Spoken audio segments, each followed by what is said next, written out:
तो कई दिनों से आप सबके कमेंट आ रहे थे कि मैं प्लांट्स के ऊपर वीडियो नहीं बना रही हूं, तो सोचा आज आपके साथ में उसी के ऊपर वीडियो शेयर करती हूं। वैसे तो मुझे कुछ और शेयर करना था, लेकिन सोचा चलो आप सबके इतने कमेंट आ रहे हैं, पहले इस वीडियो को कंप्लीट करते हैं।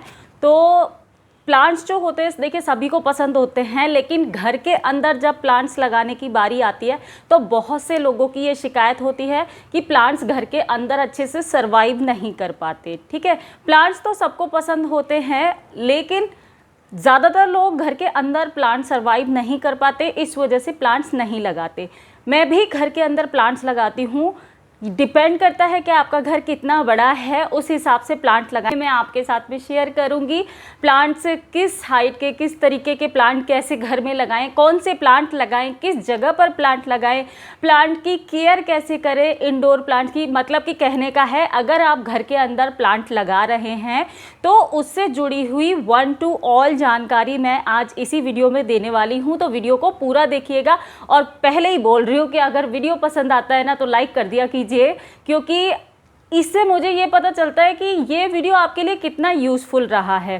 क्योंकि वीडियो तो देखिए मैं आपके साथ में डेली बेसिस पर शेयर करती हूँ, लेकिन आपके लाइक से पता चलता है, व्यूज़ का तो पता नहीं, लेकिन लाइक से पता चलता है कि हाँ आपके लिए ये वीडियो यूज़फुल रहा है। पहले प्लांट्स लगाने की जहाँ तक मैं बात करूँ, आप अपने घर के स्पेस को चेक करते हुए फिर आप प्लांट्स लगाएं। मसलन कि अगर आपका घर बड़ा है तो आप हाइट वाले प्लांट लगा सकते हैं, आप बड़े प्लांट लगा सकते हैं, बहुत ज़्यादा फैले हुए प्लांट लगा सकते हैं, लेकिन वो कॉर्नर में अच्छे लगते हैं।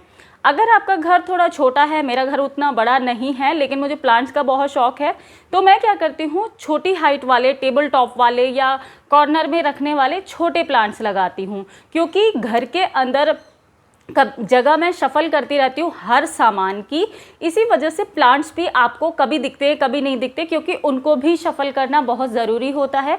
एक जगह से दूसरी जगह, दूसरी जगह से तीसरी जगह, इस तरीके से करने से अगर आप करते रहेंगे तो आपको पता चल जाएगा कि कौन से प्लांट को कौन सी जगह पसंद आती है। प्लांट के अकॉर्डिंग हमें प्लांट की जगह चूज़ करनी पड़ती है। अब जैसे कि प्लांट्स अगर बात करते हैं तो एक तो गर्म जगह पर नहीं रखना चाहिए, जैसे कि रेफ्रिजरेटर के ऊपर वगैरह, कि कई बारी ऊपर के साइड में भी हीट निकलती है कई फ्रिज की, तो उस पर रखने से आपके जो प्लांट्स हैं वो ख़राब हो जाते हैं। इंडोर प्लांट्स कौन कौन से लगाएं वो भी मैं बता देती हूँ आपको। जैसे कि वैसे तो बहुत सारे प्लांट्स हैं इंडोर जो कि आप लगा सकते हैं, लेकिन कॉमन प्लांट्स में अगर हम बात करें तो सिंगोनियम प्लांट बहुत अच्छा रहता है, एरिका पाम है, पीस लिली है, इंडोर प्लांट में लगा सकते हैं। एग्लोनिमा बहुत सारी वैरायटी है, मनी प्लांट तो लगाते ही हैं सब लोग, क्रोटन है और वॉन्डरिंग जू है, टर्टल वाइन्स बहुत सारी ऐसी हैं जो कि आप इंडोर लगा सकते हैं। फिलोडेंड्रम प्लांट ऐसा है, वॉन्डरिंग जू मैंने आपको बताया वो लगा सकते हैं, मनी प्लांट तो है ही। ये वाले प्लांट्स आप लगा सकते हैं जो कि कम देखभाल में आप ग्रो कर सकते हैं। रखने की बात अगर मैं बात करूँ प्लांट्स की, जेड प्लांट को भी घर के अंदर रख सकते हैं, बशर्ते आप घर के अंदर कहाँ रखते हैं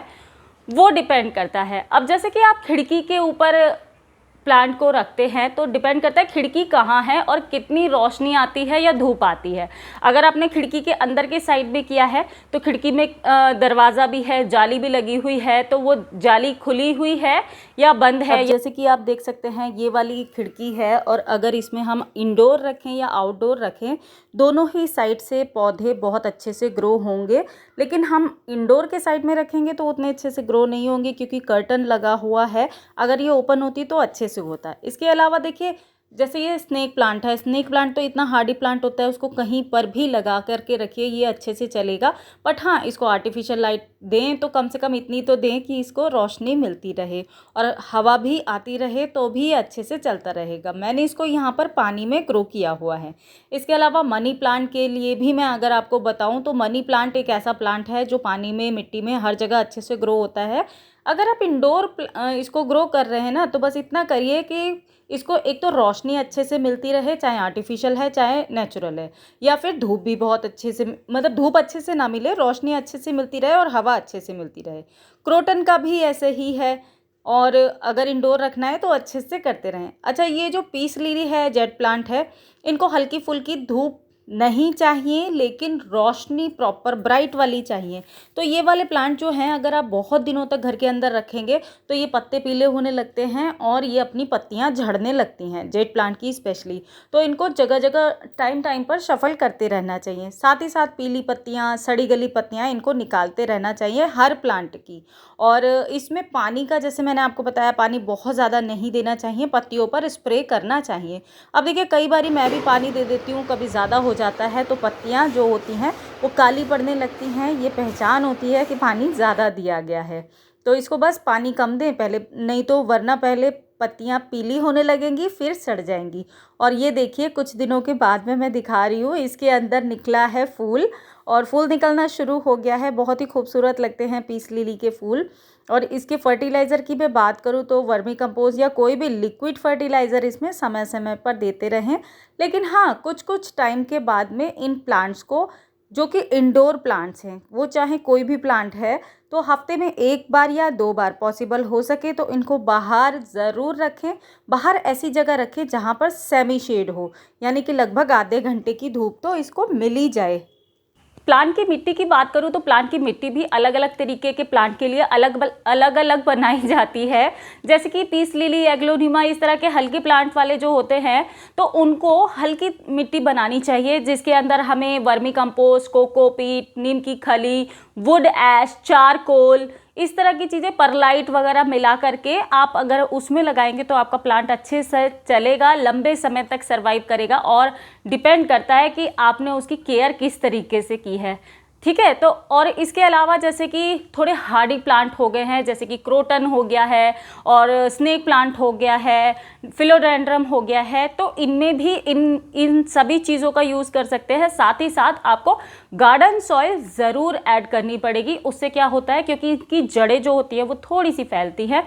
अब जैसे कि मैंने आपको बताया एरिका पाम वगैरह हो गया, तो इन प्लांट्स को आपको इस तरह की मिट्टी में लगाना चाहिए। अब बात कर लेते हैं केयर की। तो इंडोर प्लांट में सबसे पहली शर्त होती है कि प्लांट को ऐसी जगह पर प्लेस करें जहां पर आपकी डायरेक्ट हवा आती हो। अब जैसे कि मैंने इस साइड में, सोफ़े के इस साइड में रखे हुए हैं छोटे छोटे प्लांट, वहां पर डायरेक्ट हवा आती है। सोफ़े के इस साइड में रखे हुए हैं तो इधर भी दरवाज़ा है, तो इधर से भी हवा आती है, इधर से भी हवा आती है। अगर दरवाज़ा सारा दिन बंद रहेगा तो फिर हवा कहाँ से आएगी, तो प्लांट धीरे धीरे करके वो मुरझाने लगता है।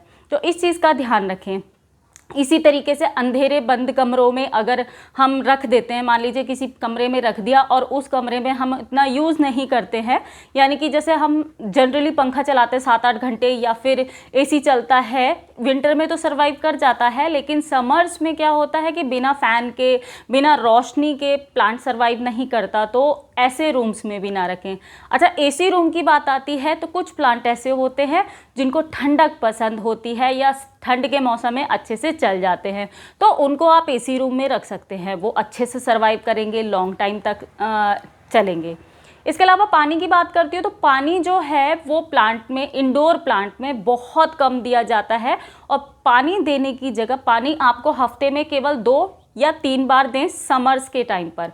विंटर में आपको हफ्ते में 1 बार या फिर मिट्टी चेक करने के बाद ही प्लांट को पानी देना है। समर्स में प्लांट की केयर किस तरीके से करें, पानी देने की जगह जब हम पत्तों को वॉश करते हैं या पत्तों के ऊपर स्प्रे करते हैं तो पत्तों को जो ज़रूरी नमी चाहिए होती है वो मिल जाती है, उससे हमारे प्लांट अच्छे से ग्रो करने लगते हैं। और दूसरी चीज़ ये लाइट की भी, जैसे मैंने आपको बताया, लाइट, पानी और फर्टिलाइज़र की बात कर लेते हैं। तो इंडोर प्लांट के लिए बहुत जल्दी फर्टिलाइज़र देने की ज़रूरत नहीं है। आप जैसे 3 महीने में 1 बार प्लांट को फर्टिलाइज़र दे सकते हैं, जिस टाइम उसकी ग्रोथ पीरियड होता है। तो वो आप मेरे गार्डनिंग प्लेलिस्ट देख लेंगे तो आपको पता चल जाएगा कौन से प्लांट की ग्रोथ कब होती है और किस टाइम पर होती है। तो छोटी छोटी कटिंग्स भी लगाते जाइए। अच्छा, एक चीज़ और मैं बताऊंगी, कटिंग्स के बारे में बहुत ज़्यादा मिथ है लोगों का। कुछ लोग ऐसे करते हैं, कटिंग्स लगाई और घर के अंदर रख लेते हैं और फिर वो बोलते हैं कि हमारा प्लांट ग्रो नहीं कर रहा या कटिंग नहीं ग्रो होती। इंडोर प्लांट्स की कटिंग की बात कर रही हूँ मैं। अब जैसे कि जेड प्लांट है, जेड प्लांट की अगर आपको कटिंग लगानी है बहुत आसानी से चल जाता है, ये सीज़न बेस्ट है अगर आपको कटिंग लगानी है। लेकिन होता क्या है, अगर आपने कटिंग लगा करके डायरेक्ट घर के अंदर रख लिया और घर के अंदर उतनी हवा नहीं आती, मान लीजिए मेरा यहाँ दरवाज़ा है और मैंने टेबल पर रखा है, अब होता क्या है, यहाँ पर फ़ैन नहीं चल रहा है सारा दिन, क्योंकि हम सारा दिन नहीं बैठे और हवा बाहर से उतनी नहीं आ रही। तो वो क्या होता है, हवा के ऊपर डिपेंड करता है। जैसे हमें गर्मी में हमेशा हवा में रहना पसंद है, उसी तरीके से प्लांट्स का रहता है। तो जब आप नई कटिंग लगाते हैं उसको एक्स्ट्रा केयर की ज़रूरत होती है, तो इस चीज़ का ध्यान रखें। तो आशा करती हूँ आज का वीडियो आपके लिए हेल्पफुल रहा होगा। अगर अच्छा लगा तो इसको लाइक और शेयर ज़रूर करें, कमेंट करके मुझे बताइएगा कैसा लगा। मैं जल्दी मिलूंगी आपसे एक नए और इंटरेस्टिंग वीडियो में। तब तक के लिए बी हैप्पी, बी एक्टिव, अपना ख्याल रखिए और खुश रहिए। Bye bye.